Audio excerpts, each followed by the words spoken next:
इन कामों को जो जिम्मेदार लोग हैं उनको एक बार बता दीजिए और बताने के बाद इस पर सख्ती से आप कार्रवाई करने के लिए तैयारी करिए। और किसी भी कीमत पर जिन कामों को हम लोगों ने जनवरी माह में सैंक्शन दिया है वो सब काम हमको हर हालत में 31 मई तक आप पूरा करा के दीजिए। दूसरा, इन जिन लोगों ने एस्टीमेट बनाया है, एस्टीमेट किया है और एस्टीमेट के आधार पर आपने प्रत्यक्ष देखा है, इन लोगों ने जो कास्टें लगाई हैं उसकी और जो स्थितियां हैं, एक बार इनसे कहिए पुनर्परीक्षण कर लें। अब की बार हम कुछ कामों की सूची बना रहे हैं जिसको अपने लोग अच्छे तरीके से थर्ड पार्टी करा करके उसको करवाना बहुत जरूरी है। अब ये स्थिति बंद होनी चाहिए कि हम पर्कुपाइंस 8 करोड़ 7 करोड़ और 10 करोड़ की पर्कुपाइंस लगाएंगे और वो पर्कुपाइंस कितनी होगी, बोरी कितने नीचे होगी और क्या होगा, ये सब चीजें बंद होनी चाहिए थोड़ी सी। तो इस पर भी सख्ती के साथ आप बातचीत कर लीजिए। और मैं सब लोगों से कहना भी चाहूंगा कि एक बार पुनः परीक्षण करें और एक घर में बैठ करके जो एस्टिमेट करते हैं, बाकी चीज करते हैं, उसको थोड़ा सा कम कर दें तो अच्छा रहेगा। दूसरा, कामों की क्वालिटी अभी फोटोग्राफ्स में देख रहा था और वो फोटोग्राफ शारदा सहायक की थी, उन पर उन कामों को मैं यहीं से देख रहा था। आपके प्रेजेंटेशन में मैं श्रद्धांजलि सभा में था लेकिन मैं फोटोग्राफ भी देख रहा था। आप एक बार इसको अच्छे ढंग से दिखवा लें और सभी लोग इसको ध्यान से सुन लें।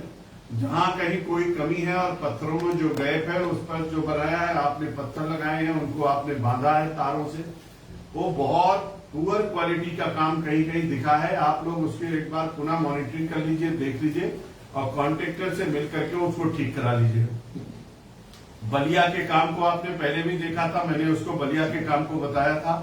बलिया का काम और जहां कहीं भी पक्के काम हुए उनकी सबकी स्थिति को एक बार दिखवा लीजिए। इसी तरीके से जितने पर्कुपाइंस के काम हो रहे हैं, बोरी लगा करके काम आप घाट का कर रहे हैं, बाकी सब कर रहे हैं, उन सब कामों को अच्छे ढंग से मॉनिटर कर लीजिए। माननीय मुख्यमंत्री जी बहुत जल्दी बैठक लेने वाले हैं। उन्होंने अभी कल हमसे बातचीत कर रहे थे तो बाढ़ की एक बड़ी बैठक लेने वाले हैं और अब की बार हम लोग किसी तरीके से उनसे कोई क्षमा नहीं मांग सकते हैं क्योंकि उन्होंने बहुत समय से पेंशन दिया है, पैसा दिया है। जो कुछ हम लोगों ने कहा सारी उन्होंने हमारी बात को माना है। अगर उन्होंने सारी बात को माना है तो हमको आपको भी अपनी परफॉर्मेंस के आधार पर सिद्ध करना पड़ेगा कि माननीय मुख्यमंत्री जी आपने जितना कुछ हम लोगों के ऊपर कृपा किया उस आधार पर डिपार्टमेंट ने भी बहुत अच्छा काम किया। कुछ लोगों ने बहुत अच्छा काम भी किया है और इस कोरोना की बीमारी के दौरान और पंचायती चुनाव के कारण से बहुत सारे लोगों की ड्यूटी हुई, इसके बावजूद भी बहुत लोगों ने अच्छा काम किया। लेकिन कुछ लोगों ने बहुत अच्छी लापरवाही भी किया है। जहां एक तरफ अच्छे काम भी लोग कर रहे हैं वहीं दूसरी तरफ लापरवाही भी कर रहे हैं। एक तरफ एक आदमी कहता है कि मैं 90% पे पहुंच गया, 75 पे 80% पे पहुंच गया, दूसरी तरफ दूसरे लोग कहते हैं कि अभी हमारा 25%, 30%, 50% हुआ। आखिर में कोरोना उनके लिए भी था, कोरोना उनके लिए भी था, पंचायत चुनाव उनके लिए भी था, पंचायत चुनाव उनके लिए भी था, पंचायत चुनाव पूरे उत्तर प्रदेश में था। अगर एक एक्सीआर एसी मिल करके अपने काम को अच्छे ढंग से कर सकते हैं और दूसरे ने नहीं किया और बहाना कर रहा है, इसका मतलब ये मान लेना चाहिए कि ये घोर लापरवाही है, उदासीनता है, अनुशासनहीनता है और काम न करने की प्रवृत्ति है। और इस आधार पर कोरोना का बहाना और पंचायत चुनाव का बहाना, अगर ये बहाना है तो ये पूरे उत्तर प्रदेश में समान रूप से होना चाहिए। अब मिर्जापुर का काम नहीं पूरा हो पा रहा है, प्रयागराज का काम नहीं पूरा हो पा रहा है, अभी मैंने सब सूची देख रहा हूं, वही कुशीनगर में, वही देवरिया और गोरखपुर में कुछ काम बहुत अच्छे हो रहे हैं और कुछ नहीं हो पा रहे हैं। तो इसका कारण कुछ ना कुछ निश्चित रूप से लापरवाही है और ये लापरवाही ठीक बात नहीं है। और इसलिए मेरा ये मानना है, अभी मैं श्रावस्ती के काम देख रहा था, श्रावस्ती की स्थिति देखिए, बलरामपुर की स्थिति देखिए, गोड्डा बहराई। तो हमारा ये कहना है कि जितने ऐसे लोग हैं एक बार चिन्हित करिए जो नीचे लेवल पर जेई काम नहीं कर रहे हैं, कि यही काम नहीं कर रहे हैं, एक्सीएल काम नहीं कर रहे हैं, कौन मॉनिटर नहीं कर रहा है, इन सब चीजों को हमको आपको एक एक काम को ध्यान में रख के करना चाहिए और काम की फिनिशिंग अच्छी आनी चाहिए। अभी हम देख रहे थे फोटोग्राफ्स, काम हुए हैं लेकिन फिनिशिंग के आधार पर अगर आप देखेंगे तो आपको वो फिनिशिंग काम में दिखाई नहीं पड़ रही है। कॉन्ट्रैक्टर के सहारे अगर हम छोड़ देंगे चीजों को और वहां कोई जेई और एई नहीं होगा तो वो ऐसे लीपापोती करके चले जाएंगे, बाद में हम आप उनका कुछ नहीं कर पाएंगे। इसलिए जिम्मेदारी ये है कि अगर आप काम कर रहे हैं और वास्तव में आप लोगों ने मेहनत किया है तो उन कामों को अच्छे ढंग से कराइए।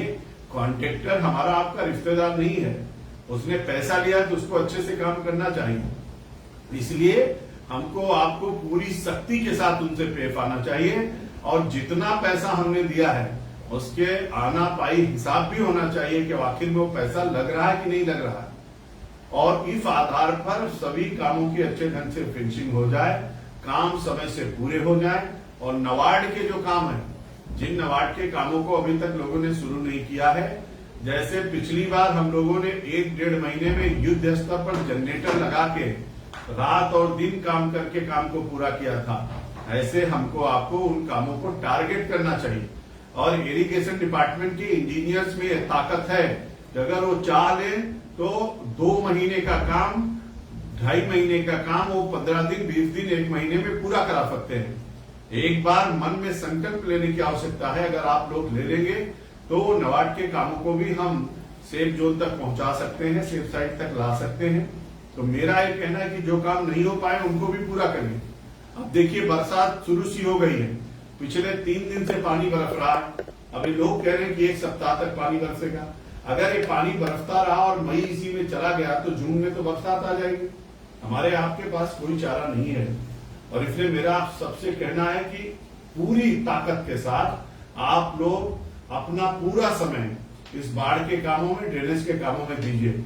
अभी मैं ड्रेन की सफाई देख रहा था और ड्रेन की सफाई में भी वही हालत हो रही कि मिट्टी जेसीबी से निकाल करके पटरी पे डाल दे रहे हैं।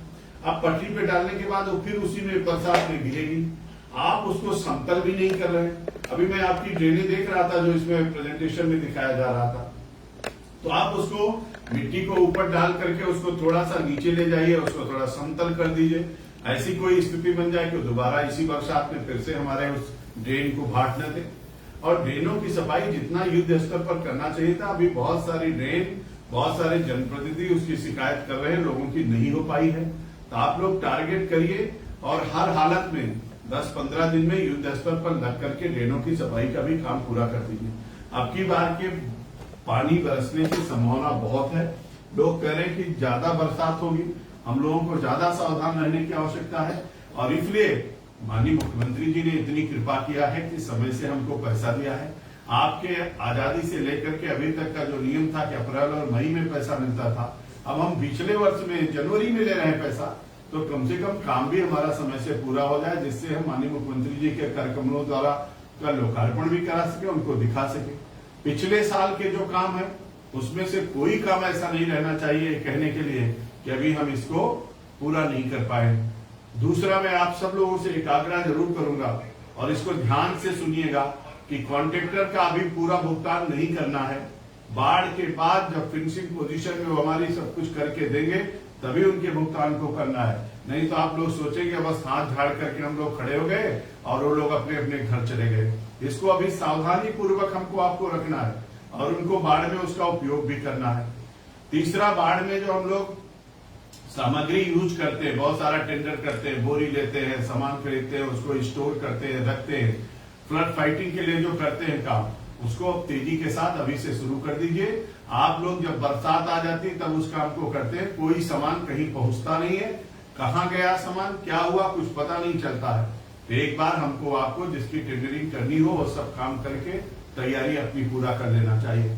जो काम कहीं पर भी आप लोगों को लगता है कि हाँ आवश्यक है, इमरजेंसी है, जरूर कराना चाहिए, उन कामों को अभी से देख करके चिन्हित करके समय से पहले करा लीजिए। कोई ऐसी स्थिति उत्पन्न ना होने पाए जिससे हम लोगों की पोजीशन खराब हो। हमको आपको पूरी ताकत के साथ, पश्चिमी उत्तर प्रदेश में मैं बुलंदशहर का देख रहा था, सहारनपुर का देख रहा था, पिछली बार बागपत को हम लोगों ने देखा, रामपुर मुरादाबाद के कामों को देख रहा हूँ, इसी तरीके से पूर्वी उत्तर प्रदेश के मिर्जापुर को देख रहा हूँ, सोनभद्र देख रहा हूँ, यहाँ चंदौली के काम को, प्रयागराज के काम को, और हमारा जो मेन स्थान है उन सब कामों को एक बार सब लोग फोकस करके फील्ड में निकल जाइए और उन कामों को देख करके जल्दी से जल्दी पूरा करिए। पर्कुपाइंस कितने लगने हैं वो कायदे से लग जाए, बोरी कितनी पड़नी उसको देख लीजिए। अभी मैं बोरी की हालत देखता हूँ, 2 तरीके की बोरियां लगाते हैं। अब जितनी बोरी आप उसकी दिखाते हैं उससे आधी लगाते हैं और बाकी ये जनरल बोरी भर करके रख देते हैं, वो सब बोरी सड़ जाती है। आप सब लोग इसको थोड़ा सा सावधानी पूर्वक देखिए निरीक्षण करिए और अच्छे ढंग से काम करने की कोशिश करिए। और जो लोग लापरवाही कर रहे हैं उनके ऊपर सख्ती भी करिए, आप उनको छोड़िए मत।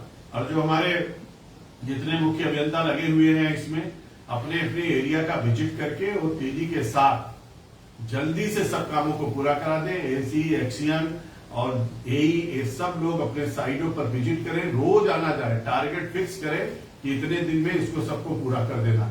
मैं भी अब प्रत्येक जिले में रहूंगा, मैं कोशिश कर रहा हूं कल सीतापुर पहुंचने का। मैं सीतापुर देखूंगा, फिर लखीमपुर, पीलीभीत, ऐसे करते हुए पूरे उत्तर प्रदेश का भी 8-10 दिन के अंदर दौरा करूंगा। और मैं कोशिश करूंगा कि एक एक साइट पर आप लोगों के हर काम को मैं देख सकूं। तो मेरा आप सबसे कहना है कि आप भी तेजी के साथ अपने बाढ़ की व्यवस्था से जुड़े हुए सभी कामों को पूरा करिए। और जैसे पिछली बार हम लोगों ने कहा था, हम बंदे पर कैंप भी करेंगे, हम टार्च की व्यवस्था भी करेंगे, हम रखवाली के लिए गार्ड भी रखेंगे, इमरजेंसी के लिए हम फ्लड फाइटिंग के मटेरियल्स भी रखेंगे, अपनी व्यवस्था को सुनिश्चित करेंगे। किसी कीमत पर कहीं पर कोई घटना होगी तो उसको हम लोग अच्छे ढंग से कर पाएंगे। जैसे पिछली बार आजमगढ़ में हुआ तो मैदान छोड़ के भाग गए। ये मैदान छोड़ के जिनको भागना हो आदि ही भाग जाए, उस समय मैदान छोड़ के भागने की जरूरत नहीं है। अगर आपको लगता है, डर लगता है बाढ़ के कामों से, तभी आप मैदान छोड़ सकते हैं, हम किसी और की व्यवस्था करेंगे। लेकिन उस समय धोखा देना ये अच्छी बात नहीं होती। और इसलिए सब लोग अपने अपने कामों को, अपनी साइटों को, अपनी चीजों को देख लीजिए और अपने अपने एरिया में जहां कहीं कोई कमी है उसको पूरा करिए। आपको लगता है हमसे कुछ कहना है, आपको लगता है आपके एएनसी से कुछ कहना है, अपना इनसे कुछ कहना है, अशोक जी से, उसको कह लीजिए। जहां कहीं कोई चीज कमी है उसको बताइए और उसको पूरा करिए। माननीय मुख्यमंत्री जी बैठक जब ले तो हम लोग बुकलेट भी दे पाए, फोटोग्राफ भी उतार पाए, प्रेजेंटेशन भी दे पाए, एक एक परियोजना को उनको दिखा सकें, जिससे उनको भी संतुष्टि हो कि हाँ बाढ़ के काम अच्छे ढंग से हो गए। इसलिए सभी आयामों पे हमको आपको बाढ़ के कामों को पूरा करना चाहिए। नाले और नालों पर जो पुल और पुलिया बनाने की बातचीत थी उसको भी आप लोग देख लीजिए। उसके लिए भी मैंने अशोक जी से कहा था, जहां टूटे पुल पुलिया है, जहां बनाना है, उसको भी हमको आपको देख के काम करना चाहिए। बंदे पर पक्की सड़क बनाने की बातचीत माननीय मुख्यमंत्री जी ने कहा है, अभी से आप लोग तैयारी करिए, जिससे हम लोग एस्टिमेट करके आगे जैसे ही ये पानी बरसात का समय खत्म हो, हम लोग आगे चल करके रोडों का भी काम अच्छे ढंग से कर सके। तो हमको बाढ़ की दृष्टि से सभी कामों को पूरा करना बहुत आवश्यक है। जनप्रतिनिधियों को भी समय समय पर अपने काम को दिखाते रहिए, जिससे वो भी संतुष्टि के साथ मुख्यमंत्री जी को और बाकी लोगों को अपनी रिपोर्ट देते रहे। उनसे आप भागिए मत, घबराइए मत। कोई जनप्रतिनिधि अगर आपको किसी प्रकार से दिक्कत पैदा करता है तो आप हमसे बताइए, हम उसकी व्यवस्था करेंगे, उनसे बातचीत करेंगे। आप लोगों को उसमें घबराने की कोई आवश्यकता नहीं है। मैं आपसे फिर एक बात कहूंगा, आपत्ति काल है, महामारी का दौरान है। पिछले साल भी आप सब लोगों ने बहुत अच्छा काम किया था, इस बार भी हमारे सामने बड़ी चुनौती है। हमारे बीच से बहुत सारे लोग चले गए हैं। इस कोरोना महामारी में कई लोगों का दुखद निधन भी हुआ है। मैं उनको अपनी सच्ची श्रद्धांजलि भी अर्पित करता हूं और प्रभु से प्रार्थना करता हूं कि उनको अपने श्री चरणों में स्थान दे और उनके परिवार को इस असीम दुख को सहन करने की क्षमता भी प्रदान करें। मैं आपसे एक निवेदन करना चाहूंगा, आप सब लोगों से कहना चाहूंगा, आप सब लोग अपने परिवार की और अपनी भी सुरक्षा को बनाए रखिए। और हम भी रोज फील्ड में रहते हैं, आप उसकी चिंता मत करिए। अगर आप अपना बचाव ठीक ढंग से करेंगे, सब कुछ अच्छे ढंग से चलेगा और हमारा काम भी पूरा होगा और हम अच्छे ढंग से अपने इरिगेशन डिपार्टमेंट की सम्मान को बचा पाएंगे। तो मेरे को इतने कहना था कि अपने सब चीजों को लेकर के अशोक जी एक बार समीक्षा अच्छे ढंग से कर लीजिए, सबकी बुकलेट तैयार हो जाए। हम मुख्यमंत्री जी से समय लेने वाले हैं, बाढ़ के कामों का जो बरसात से पहले वो बैठक करते हैं, उस बैठक को माननीय मुख्यमंत्री जी की अध्यक्षता में हम लोग कराएंगे।